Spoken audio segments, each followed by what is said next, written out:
OJ, dito ka. So bago po tayo simula sa ating aralin, maaari po bang tumayo ang lahat upang sa ating ay panalangin ng pagpamunuan po ni Ginoong de la Cruz? First na pag yung mga.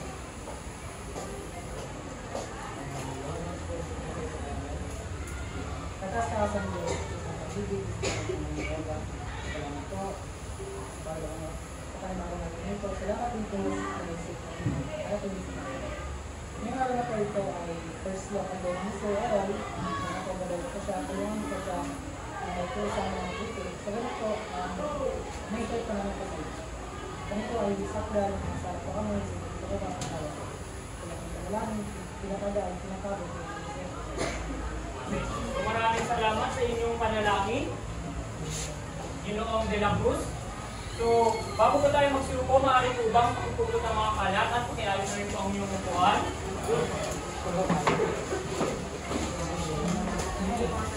So, maaari na po kayo umupo.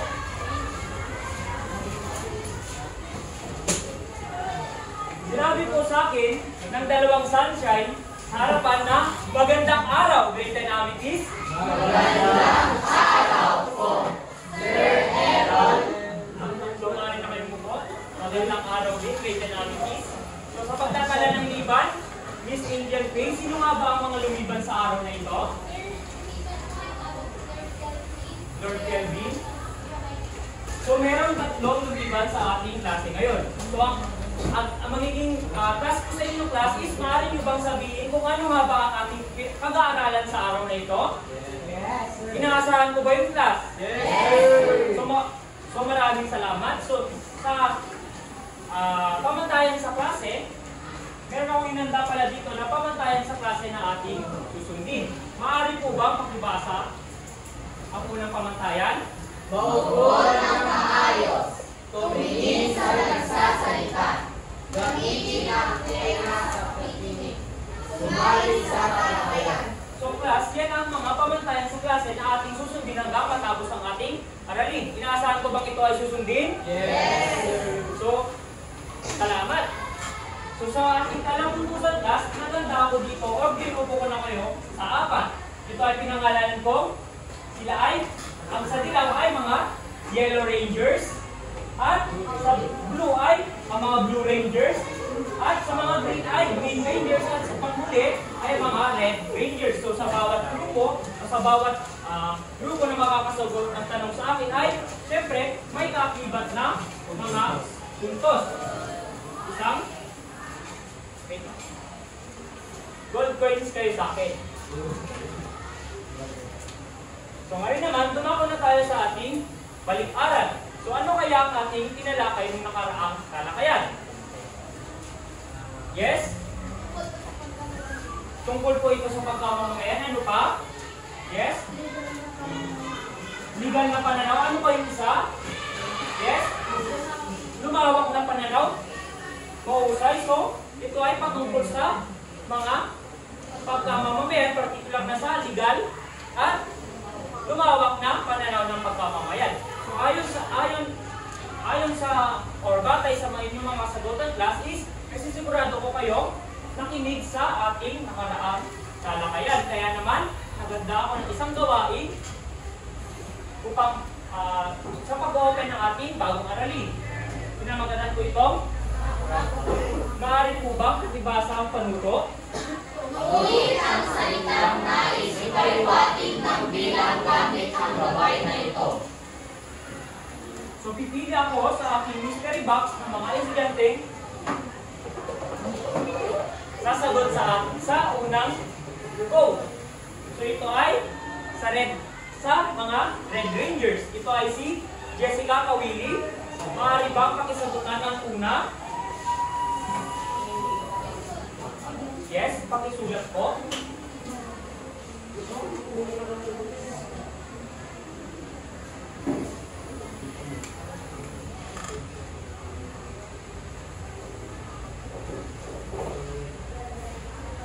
Mag-aral ay tama. So, sa pangalawa ay, ako ulit ay pumunot. Para ulit sa red. Assumption key. Maaari bang pakisagutan? So dahil tamang sagot ni Jessica is makakukuha sila ng 10 puntos. Ito, tubig mo ba?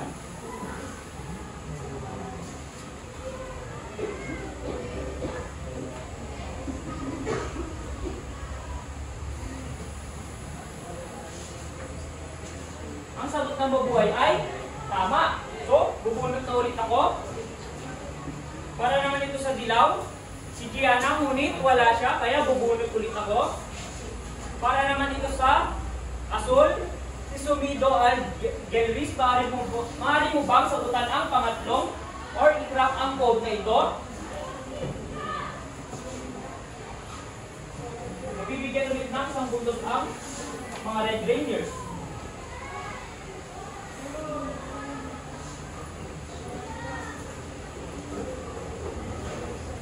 Habang pinag-iisipan niya, bubunot na ulit ako ng susunod na sasagot. Kung maaaring tignan nyo lang agad yung code para alam nyo na ang isasagot nyo. Para naman sa mga Green Rangers, si Kalibuso Grace, maaari bang pakisagutan ang huli? So bumoto pala ay tama. Kaya naman mabibigyan ang grupo ni Al ang 10 puntos.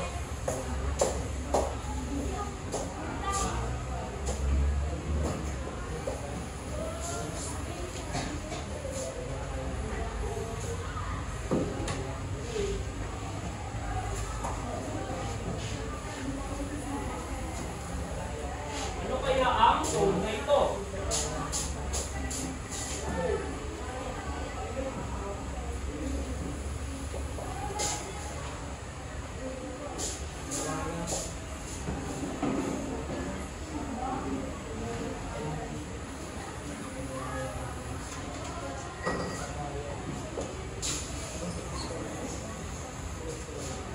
Take your time, please.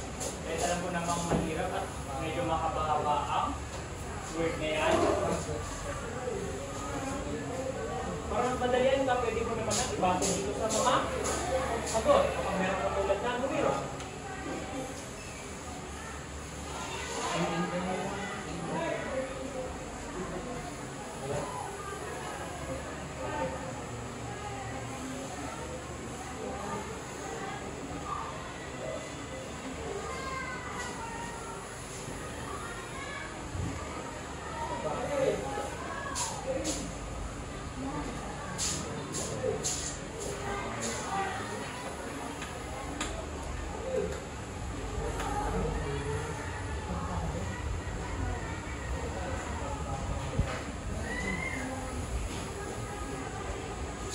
Tama. Ang huling code ay malayang pagpapahayag. So, ang mga nabuong tanong ay una, pag-aaral, mabuhay, bumoto, at malayang pagpapahayag.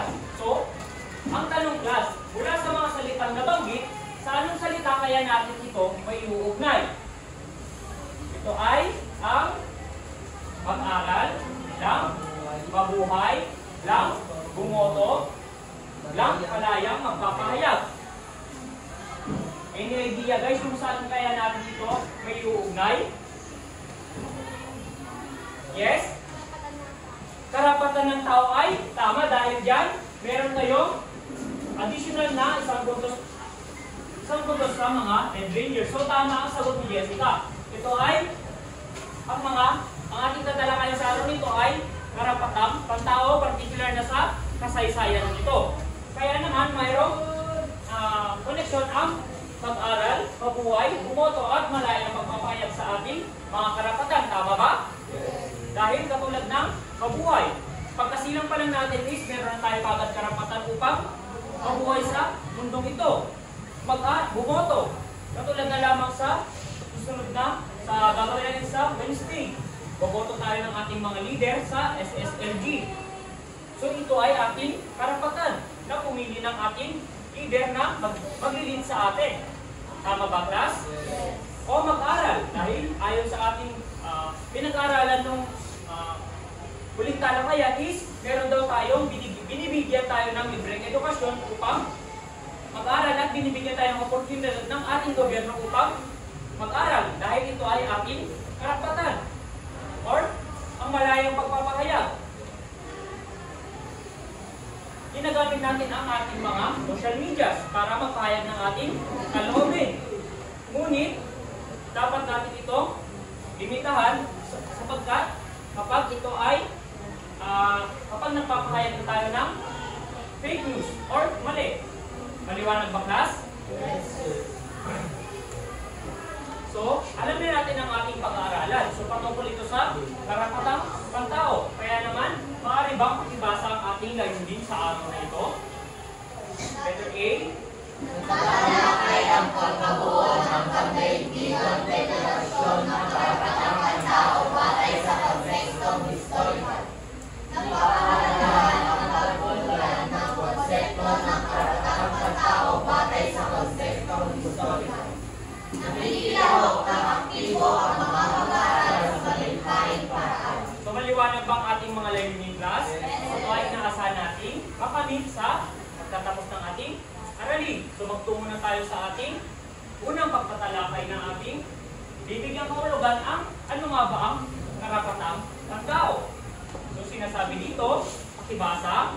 Ang karapatang pantao ay malikas at hindi may pagkakalit ng karapatan ng bawat tao anuman ang kanyang dahil saan man tayo nagmula or sino nga ba ang ating mga ancestors is meron na tayong natural na karapatan kapag tayo ay isinilang sa mundong ito.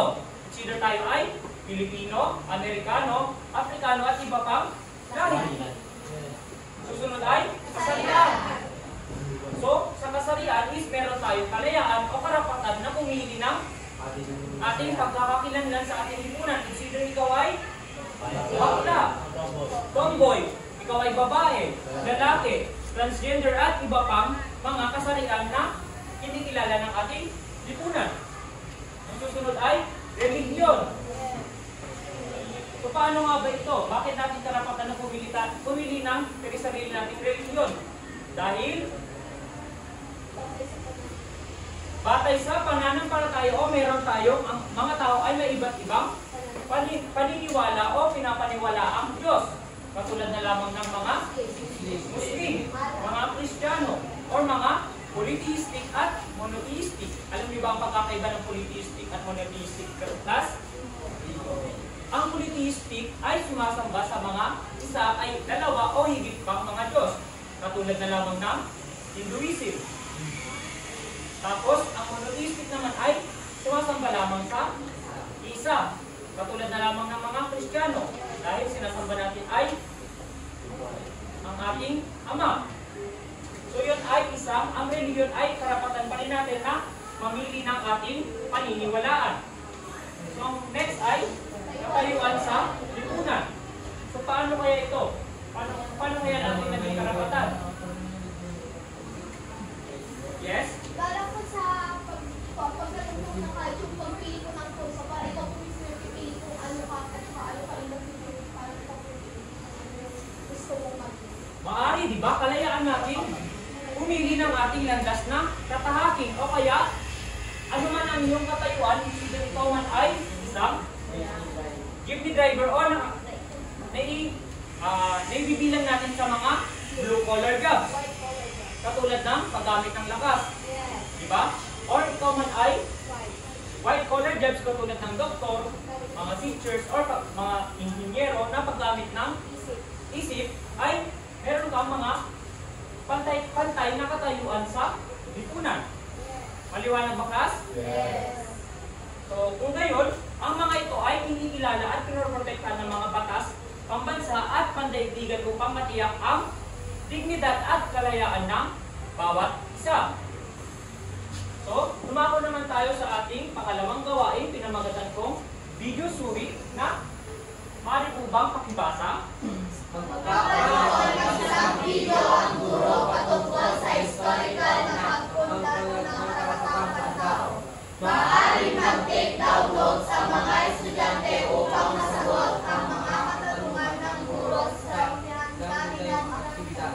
So, So, sinabi dito na mag-take down notes daw kayo dahil pipili na naman ako sa ating mystery box ng sasagot pagkatapos ng ating video.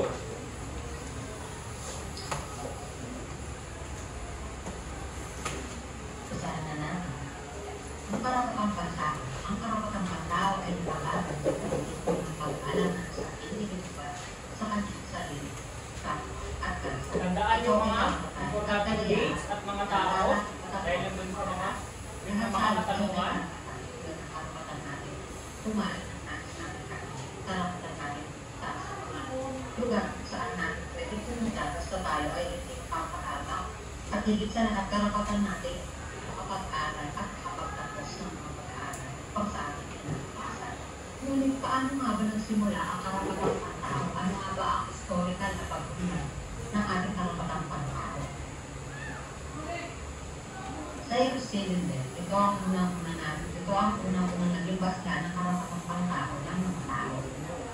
Ang Cyrus Cylinder ay sinakop ni Haring Cyrus ng Persia at ng kanyang mga taumaring lungsod na bala. Pinalaya niya ang mga alitin at ipinahayag na Marami maaari yung sundan yung subtitle guys para mas maintindihan yung Nakakalain ko sa isang gameplay cylinder na pagkain sa tawag na Cyrus Cylinder. Tinaguright ito bilang world first charter of human rights o tinatawag na kauna-unahang pinagsulatan ng karapatang pantao. Pinakitaan din ng kaisipan tungkol sa karapatang pantao upang ang sinaunang kabyasnan tulad ng India, Greece at Rome.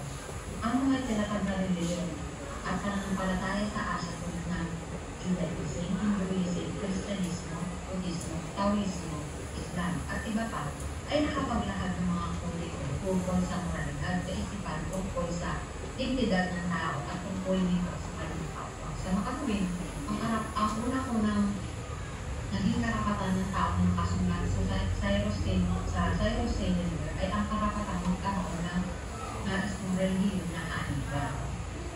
Susunod, Magna Carta. Noong 1210 sa Pilitang lumagda si John Juan, hari ng England sa Magna Carta, isang dokumentong naglalahad ng ilang karapatan ng mga taga-England na nagsasabi na ilan sa mga ito ay hindi maaaring daktin at bawiin ang anumang ari-ari ng sinuman at walang pagpapasya ng hukuman. Sa dokumentong ito, nililimitahan ang kapangyarihan ng hari ng bansa. Dito nagsasaad na magkaroon ng kalayaan ang mga tao na hindi sila daktin o ipakulong at bawiin ang kanilang ari-arian na walang pagpapasya ng hukuman. Tulad dito sa bansa Pilipinas, hindi ka pwedeng bulihin dahil meron ng karapatan ay pagpapagaw yung sarili. At higit sa lahat, nilimitahan ang kapangyarihan ng hari ng bansa na huwag daktin o ipakulong ang sino mang kanyang mga sasakpan. Susunod, Petition of Rights. Ang Petition of Rights sa England, ipinasa noong naglaman ng mga karapatan tulad ng hindi pagpapal ng buwis na walang kahitong ng Parliament, pagbawal sa pagkulong ng walang sapat na dahilan at hindi pagdeklara ng pagkakilip sa panahon ng kapayapaan. Dito nasasaad ng karapatang pantao na hindi pagpapakaw ng buwis na hindi kinakahintulutan ng Parliament at pagbabawal na ikulong agad-agad na walang sapat na dahilan. Katulad dito sa Pilipinas muli na hindi tayo agad kinukulong lalo na kung wala namang talaga tayong sala. At kung may sala naman tayo at nakawalang sala, ay ganun din ay hindi tayo pwede maaari. Sa susunod, Bill of Rights. Noong 1787, inaprobahan ng United States Congress ang saligang batas ng panlabansa. Sa dokumentong ito, nakapaloob ang Bill of Rights na ipinatupad noong December 15, 1791. Ito ang nagbigay ng proteksyon sa mga karapatang pantao ng lahat ng mamamayan at maging ang iba pang tao na lirahan sa bansa. Dito sinasaan ang unang-unang nakaprobahan na saligang batas sa bawat bansa na tinatawag ng Bill of Rights ng mga pantao. Na dito ay nagbigay na ng proteksyon sa mga tao na magkaroon sila ng karapatan na magkaroon ng kakayahan na gawin ang kanilang bawat nais at magkaroon at sariling kalayahan. So, susunod. First Geneva Convention. Ang August 22, 1864, na pinagtibay ako ng Geneva Convention ng state na bansa sa Geneva, Switzerland. Layunin nito protektahan ang mga biktima katuwangan o ibang tagat na international eventos. Ang convention ay tinagulot ni Henry select activist at tagapagtalat ng records. Matapos mo sa akin yan, maraming kaguluhan sa iyo. Kabilang ang model of Solferin ng Welsang French, Piedmontese at Austrian, ang liman ay nagresulta ng kamatayan ng 40,000 na itinalala ng kakulangan ng mga kaselulan at mga pagpili sa pagpahan na kailangan para sa kahanan. Ang Geneva Convention ng buo ng mga kahanan. Kabilang na ang impartial medical assistance at paggagamot sa mga sugatan at mga sanggasugan.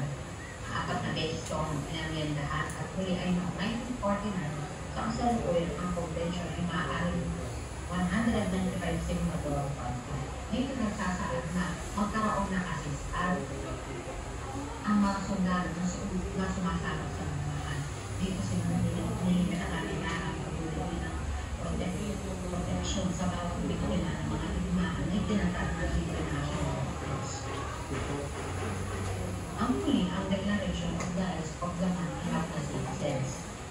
Noong 1789, nagtagumpay ang French Revolution na makisanan ng nakapangyayari ng Haring Lumiere.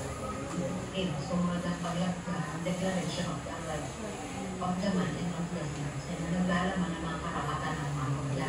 Dito ay naging malinaw na sa mga tao ang kanilang karapatang pantao at higit sa lahat ng na rin ng katiwasayan ang kanilang karapatan bilang pagkakamayan. Kaya ang lahat ng ating pinag-aralan ngayon ay tungkol sa pinagmulan at historikal na pag-unlad ng karapatang pantao na ngayon itinatawag natin sa ating pag-aralan. Sa huli, maraming salamat sa inyo. Naintindihan ba, class? Yes. Nakapag-take down notes ba kayo? Yes. Handa na ba kayo sa mga katanungan? Yes. Isa na. So sa unang katanungan, ito ay sasagutin ni wala ulit, pen. Ni Sumido Algelvis. Maaari bang pakipasa at sagutan ang tanong?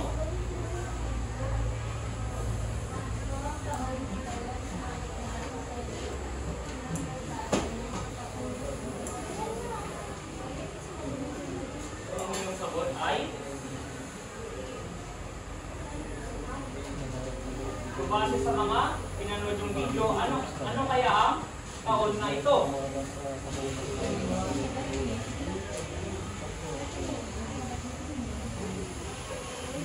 A. Ang letter A ay tama. Kaya naman merong isang puntos ulit ang pangalawang ang blue group. Dahil noong 539 BC ay sinakop ni Haring Cyrus ng Persia ang Babylon na idineklara niya rin dito ang pagkapantay-pantay ng lahi at binibigyan niya rin ng karapatan ang mga karapatan ng magkaroon ng religion. Sa pangalawang tanong ay para sa green, katanganan ng Lord Kelvin, wala. Sa red, Kaleha Christine Joy, maaari mo bang basahin at sagutin ang katanungan?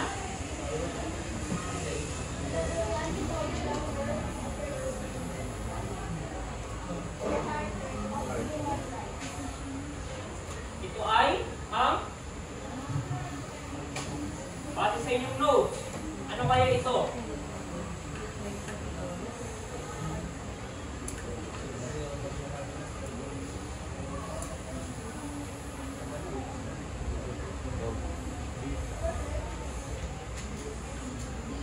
B? Petition of rights nga ba? Mali? So, sino gustong sumagot? Yes? Cyrus cylinder ay tama dahil dito nakatala sa isang big clay cylinder na tanyag. Sa tawag na Cyrus cylinder ang tinagurian bilang World First Charter of Human Rights. Dahil dito nakatalaga ang mga pinagagawa ni Cyrus upang or na nakapaloob dito ang mga human rights na itinalaga ni Cyrus sa kanyang sinasakupan. Kaya naman meron isang puntos ang yellow group. So, susunod na tanong, maaari mo bang sagutin? Dulce, Cassie?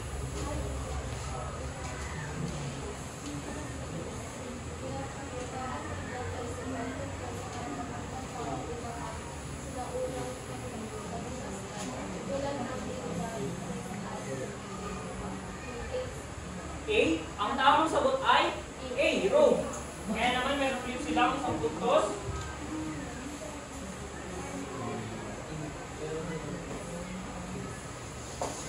ang mga itinatag na reliyon katulad na lamang ng Judaism, Hinduism, Christianismo, Buddhism, Taoism, at Islam at iba pa ay may tungkulin sa dignidad, ay may mga kodigo tungkol sa moralidad, kaisipan tungkol sa dignidad ng tao at tungkulin ito sa kanyang mga kapwa. Susunod na tanong, maaari mo bang sagutin De La Cruz General? Sa isang dokumento ng nagalahan ng karapatan ng agariya, hindi nila ang kapangyarihan ng kailangan. Letter C ay, pag nakarta ay tama dahil ito ay nilagdaan ni John the First na hari ng England. Ang Magna Carta, isang dokumento naglalad ng ilang karapatan ng mga taga-England na hindi maaari daw dakpin, ipakulong, at bawian ng anumang ari-arian ng sinuman ng walang pagpapasya ng hukuman. So dito rin nakapailalim ang mga nililimitan daw ang kapangyarihan ng hari ng isang bansa, particular na kay John the First. Dahil dyan, susunod na tanong, maaari mo bang sagutin Kalibuso Grace? Maaari mong lapitan kung hindi mo makita.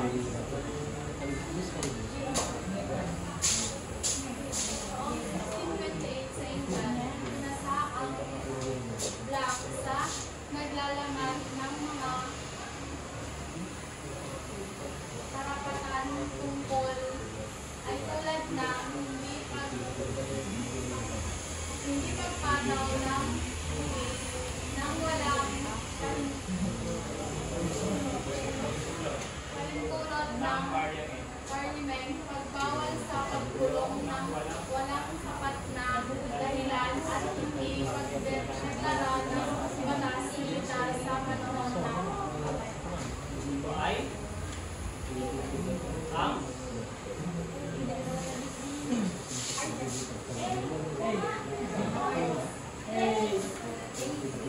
A nga ba? Yes, Jessica? Petition of price ay tama dahil dito sa petition of price nakapailalim ang hindi pagpataw ng tuwis, pagbabawal sa pagkulong ng walang sapat na dahilan, at hindi pagdeklara ng batas militar sa panahon ng kapayapaan. Next na sagot ay tanong ay, maaari mo bang sagutin? Martindo Adrian? Noong 1787, nagtubuhan ng ang sarili ng sa kanilang bansa.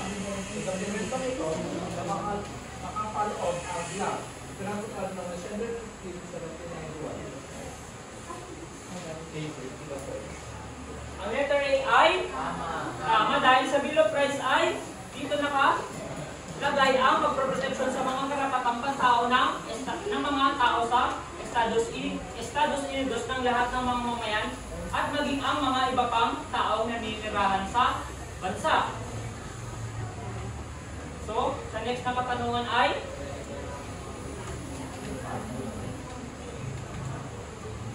ang object.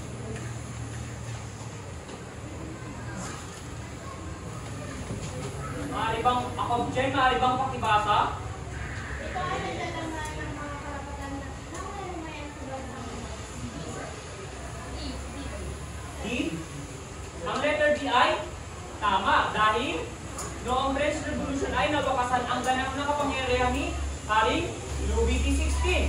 Sumunod ang paglagda ng Declaration of Rights of Men and of the Citizen na naglalaman ng mga karapatan ng mamamayan dahil kung malalaman nyo noong sa history class nyo ay ang French, kaya nagkaroon ng French Revolution is dahil sa mga hari na umaabuso sa French. Katulad na lamang ni Marie Antoinette, na isang reyna. Kilala niyo ba si Marie Antoinette? Yes. Siya ay inaabuso niya ang kanyang kapangyarihan pagiging reyna upang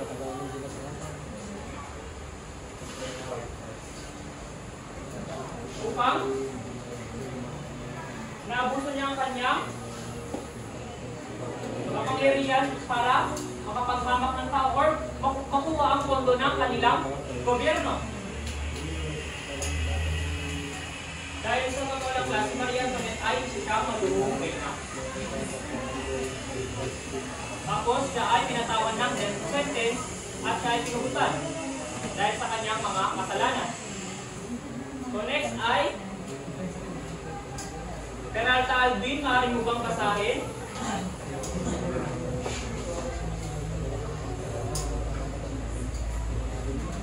Maaari mo bang lakasan ang iyong pagbabasa?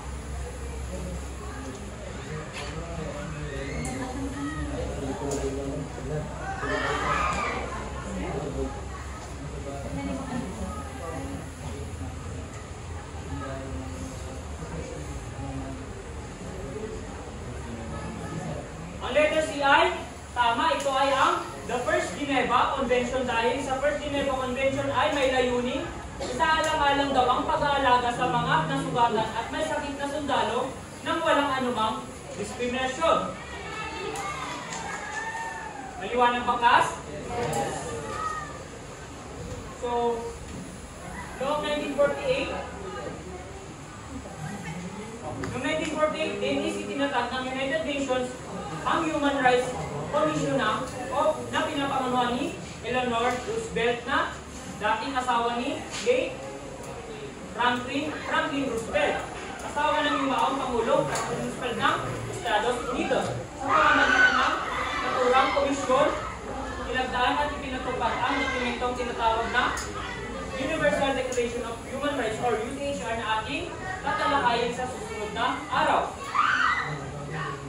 Mula sa ating tinalakay, ating sa tingin mo ang mga sinaunang karapatan na sa hanggang ngayon ay nararanasan natin. Ano ba yung class? Karapatang ang tao maaari? Yes? Petition of rights na? Bawal, hindi ko na ulit kayong Yun. Ay, tama. Yes, meron pa akong ibang sagot. First Geneva Convention na? Mayroong?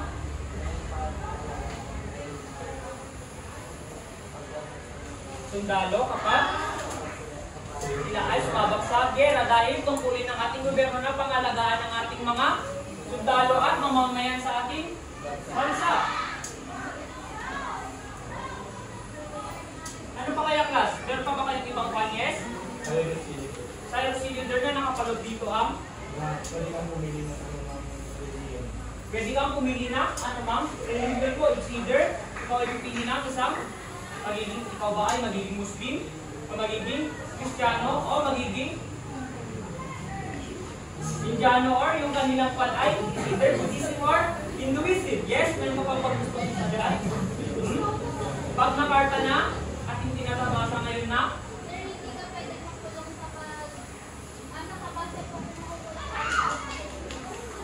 tama. So, binabase or bago ka arestuin is merong tinatawag na due process, di ba?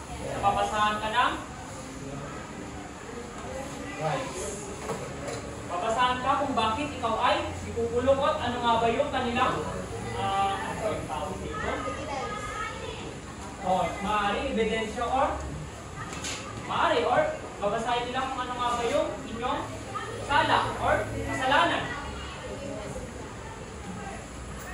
So ngayon naman ay magtungo na tayo sa ating pangatlong gawain na magatatagpong panunutyod. Maaari nyo bang basahin ang panuto, class? Ang klase ay makakali sa apat na pangkat. Ang bawat pangkat ay magkakalaga ng kanilang leader. Ang klase ay maglalaro ng family quiz at ang parang marulat ay visitiko. So maaari bang pag-ilig yung mga upuan? Dito yung yellow, green, blue, tapos red, tapos maglagay ng ilusang upuan. At ang mga leader ay maaari nyo bang kunin na ang inyong mga brackets?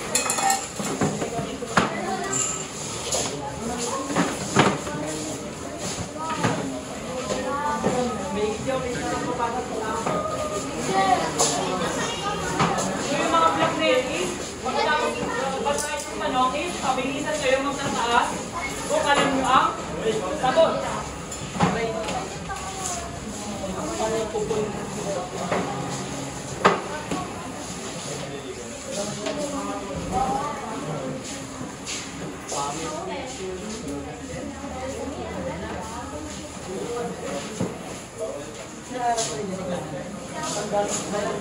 Isa pa po ang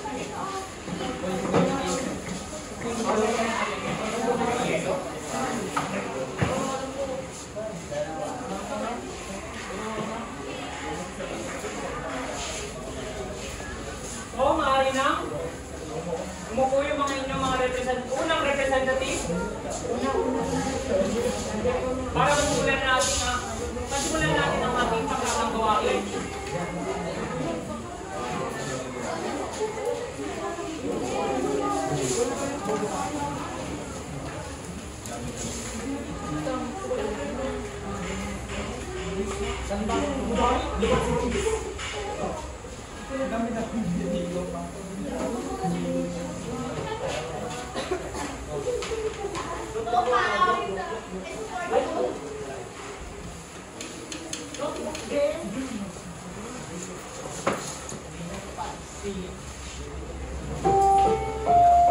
Ang susunod na programa ay Rated PG. Patnubay ang kabayan ng gulang at kailangan sa mga batang manonood.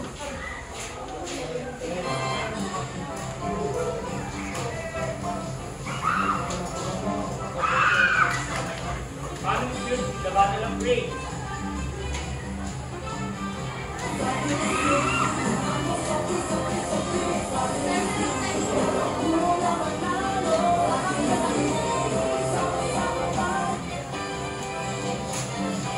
Ito ang mga game mechanics, maaaring pag-ibasa.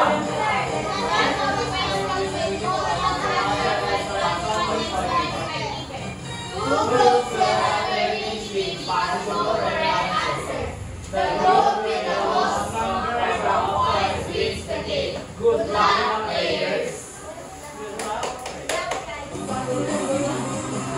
Kaya tayo mga blackheads, dahil pagkatapos mong basahin yung ilang abay, kayo ay tataas tuwas, paunahan pagtataas.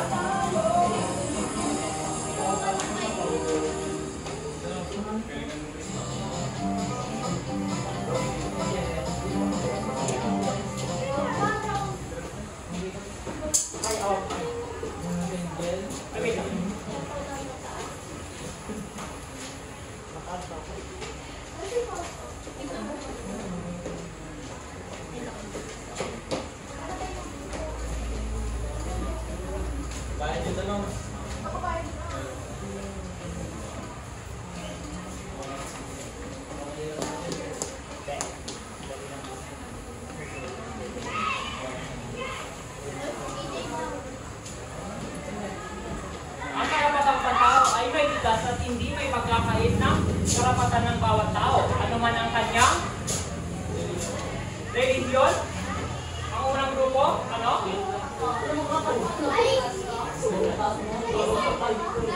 Ay, ulitin ko ba?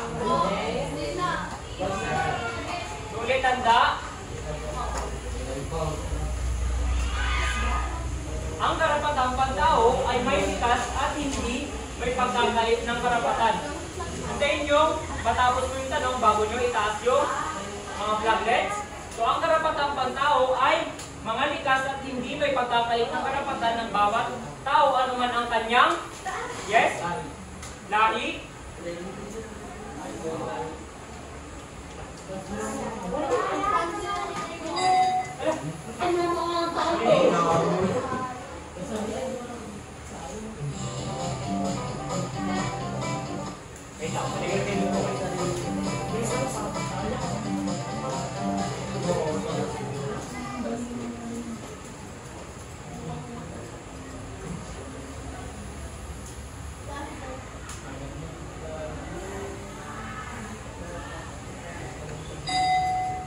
tama. So, kayo na ang sasagot. So, sa susunod na players, anong sagot nyo? Religion? Okay, pero yes, sinong susugot? Pasarian? Susunod? Bernang, ito na. Panguli ay ang one. Ano pa? Kapag kayo ay nagkamali ay maaaring steam ng ibang grupo. Estado ay wala sa ating survey. So maaaring ang tatlong grupo ay maaaring mag-steam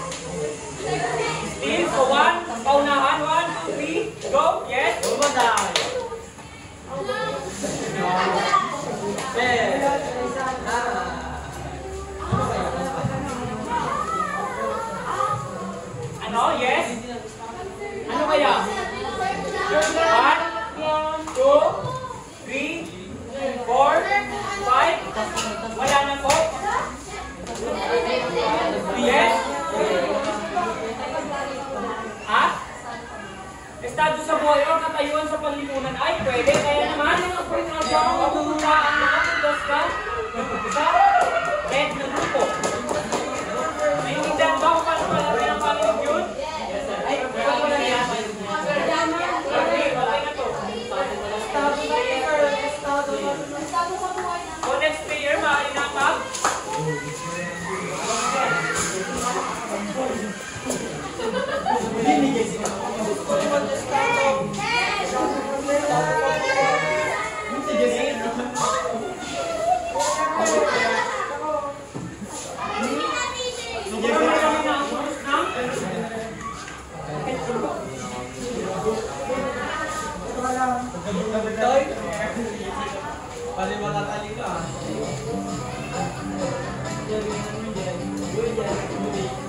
So ulitin ko, inataas nyo yung mga flaglet pagkatapos ko. Basahin yung ano. Base sa ating naging talakayan, patungkol sa kasaysayan ng karapatang pantao, mayroong 4 na date na mahalagang tandaan. Ito ay ang mga, yes? 1787.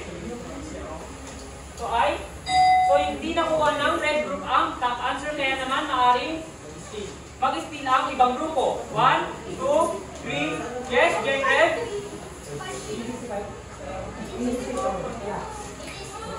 1864 ay wala sa ating survey, yes. 1948 ay wala sa ating survey. 45 ay wala sa ating survey. December 15, 1791 ay wala ulit sa ating survey. 1215 ay mayroon na yan. Pangalawang grupo, yes. Ano ang inyo? Sagot? 153 ay hindi ata yung maniala, yes. 1949 ay wala, kaya meron na kayo dalawang X.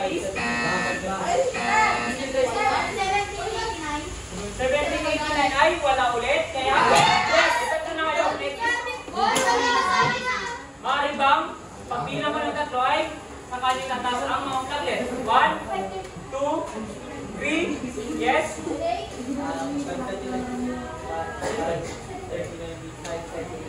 539 BC ang ating tapos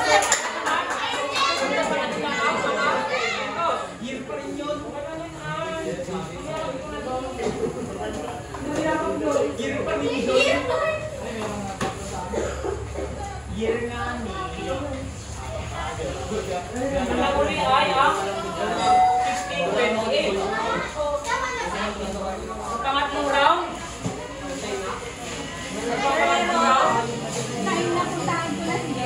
Yes. Ang sagutin mo na lang.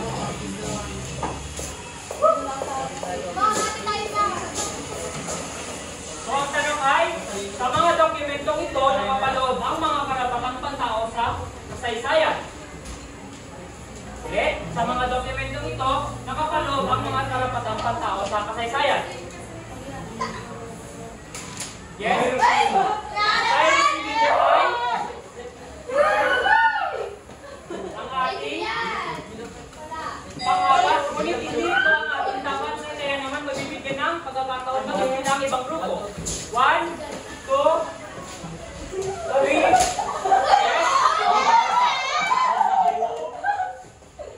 Magna Carta ay ang panglimang ultima. 1,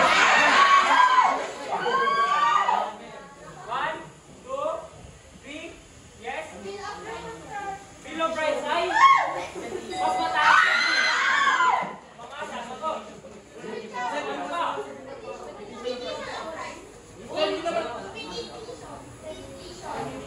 Petition of Rights ay ang ating pangalawa. Ang hinahanap natin ay ang ating top answer. Declaration of the Rights of Men and Women and of the Citizen ay ang ating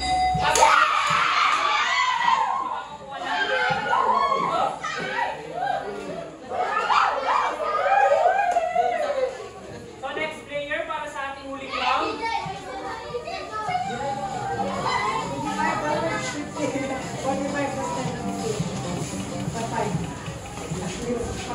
Wala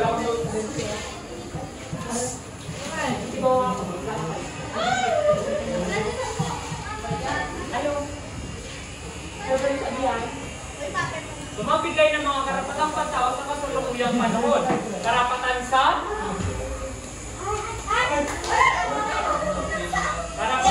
yes, pagpili ng